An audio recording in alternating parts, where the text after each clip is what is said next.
오늘 본문은 사도 베드로가 사람들 앞에 한 그 설교인데요. 오늘 말씀을 저는 묵상하면서 특히 이 두 구절이 은혜로 다가왔습니다. 첫째는 2장 24절입니다. 하나님께서 그를 사망의 고통에서 풀어 살리셨으니 이는 그가 사망에 매여 있을 수 없었음이라 그랬습니다. 사람들이 예수님을 십자가에 못 박아 죽였습니다.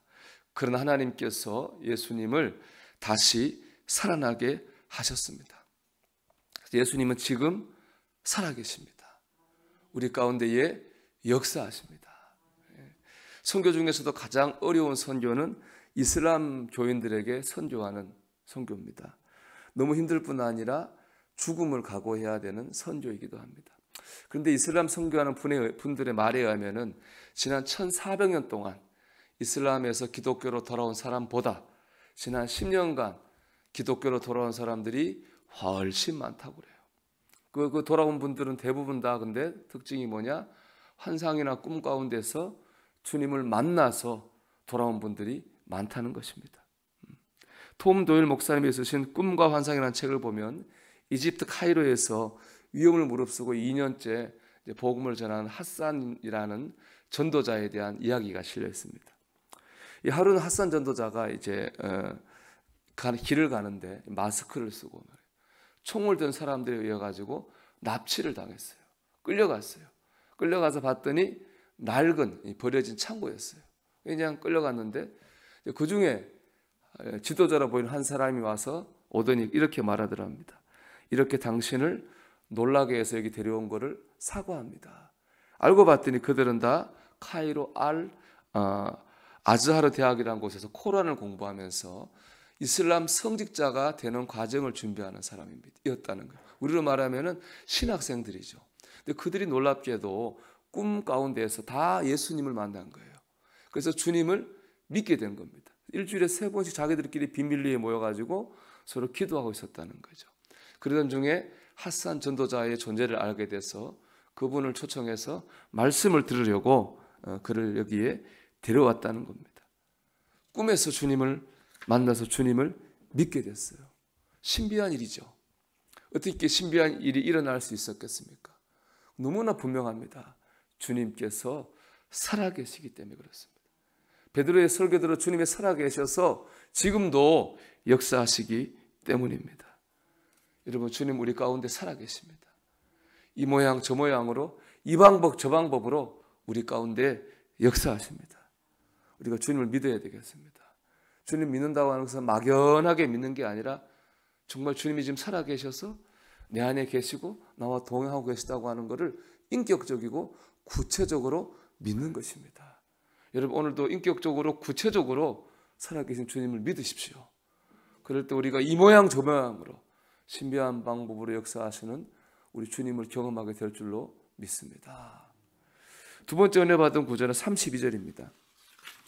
32절 말씀 보면 이 예수를 하나님이 살리신지라 우리가 다 이 일의 증인이로다. 우리는 누굽니까? 우리 주님의 증인입니다. 살아나신 것은, 주님을 살리신 것은 하나님의 일이고 우리의 일은 주님의 증인으로 사는 겁니다. 우리 주님을 증언해야 됩니다. 살아계신 것을 증언해야 됩니다. 그러기 위해서 우리가 할 일은 뭘까요? 우리가 할 일은 더더욱 주님을 의지하는 겁니다. 제가 묵상하는 묵상집에 보니까 어제 이런 구절이 있었어요. 온전한 사람이 되기 위해서 끊임없이 자기를 성찰하는 것은 자기중심적이고 병적인 성도를 만들 뿐 하나님의 아들의 생명력 넘치는 삶을 살게 하지는 못합니다. 우리가 생각할 때 내가 온전한 사람이 돼야지 하는 마음과 자꾸 자기를 돌아보고 노력하면 훌륭한 거라고 우리는 생각을 하지 않아요? 근데 이제 구절에 오히려 그거 잘못됐다는 거예요. 오히려 그러면 뭐가 없느냐? 하나님 주시는 생명력 없는 그런 삶을 살기 쉽다는 거죠. 오히려 교만해지고 병적인 그리스도인을 만든다는 겁니다. 생명이 넘치는 삶이라고 하는 걸 바꿔 말하면은 은혜가 충만한 삶입니다. 내가 잘해야지. 내가 바르게 살아야지. 그렇게 살아가지고는 은혜가 충만하게 넘치는 삶을 살지 못한다는 거예요. 자기 의로 살게 되는 거예요. 저 사람 참 좋은 사람이야. 사람 참 바른 사람이야. 그런 말을 들을지는 모르지만 내 안에 은혜가 충만하지는 못한 거예요. 오히려 그러다가 내 스스로 교만해지거나 낭망할 수 있는 겁니다.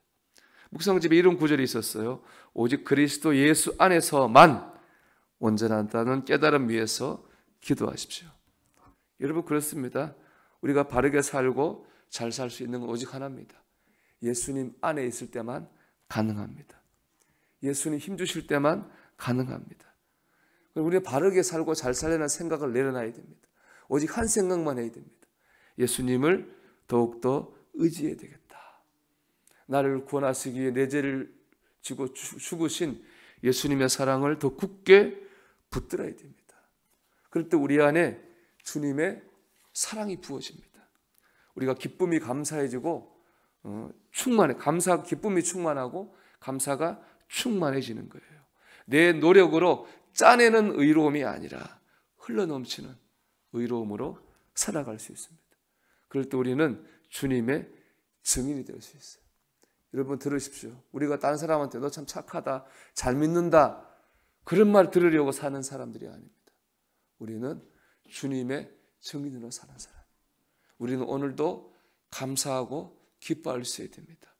그것이 가장 의로운 것이고 하나님 보시기에 온전한 삶인 줄 믿습니다. 여러분 오늘 주님은 살아계십니다. 주님을 믿으십시오. 더더욱 굳게 믿으시고 주님을 의지하십시오. 그 가운데 우리 안에 흘러넘치는 기쁨과 흘러넘치는 감사가 있기를 소망합니다. 우리가 오늘도 그 기쁨과 감사로 주님의 증인으로 살 수 있기를. 너 뭐 때문에 기뻐하고 뭐 때문에 감사하냐? 예수님 때문에요. 주님의 증인으로 살아갈 수 있는 저와 여러분이 되기를 주의 이름으로 축원합니다.